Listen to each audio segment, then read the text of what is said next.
आता पाहूया कशी सुरू आहे विधानसभेची तयारी, त्या संदर्भातल्या टॉप 9 बातम्या।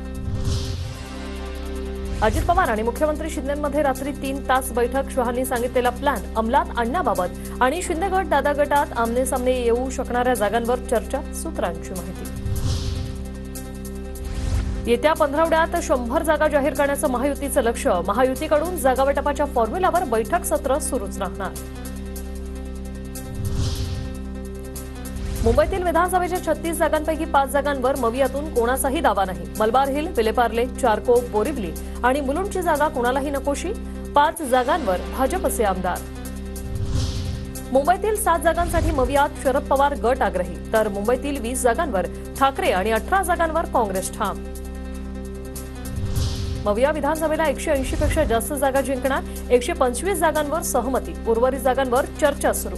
काँग्रेस नेते बाळासाहेब थोरात यांचा दावा, महायुतीला तर पूर्णपणे नाकारलेलं। याच्यापेक्षा चांगला रिझल्ट तो आमचा जो आहे रिझल्ट तो तुम्हाला दिसेल। आम्ही 180 पेक्षा जादा जागा महाविकास आघाडी निवडून आलेल्या दिसेल। चेहरा वेरा त्यांचा काही नाही, त्यांच्या कोणता चेहरा नाही, काही नाही। भागेश रतराम यांचा शरद पवार गटात प्रवेश। जयंत पाटील, अनिल देशमुखांच्या उपस्थितीत पक्षप्रवेश।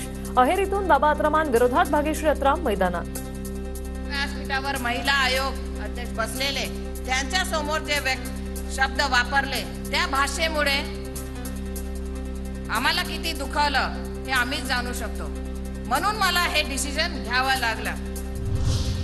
लोहा कंधारमध्ये मशाल पेटवणार ही अफवा नव्हे, सत्य असं म्हणत संजय राऊतांचे एकनाथ पवारांच्या उमेदवारीचे संकेत। एकनाथ पवारांना मेहनतीचं फळ मिळेल, राऊतांचं वक्तव्य। केंद्रीय निवडणूक आयोगाचं पथक सप्टेंबरच्या शेवटच्या आठवड्यात राज्यात येणार। पथकात 10 ते 12 जणांचा समावेश असणार। विधानसभा निवडणुकीपूर्वी आयोगाचं पथक राज्यातील स्थितीचा आढावा घेईल। रोहिणी खडसेंऐवजी दुसरा उमेदवार असल्यास एकनाथ खडसेंचा सत्कार करेन। मुक्ताईनगरचे आमदार चंद्रकांत पाटलांचं खडसेंना आव्हान।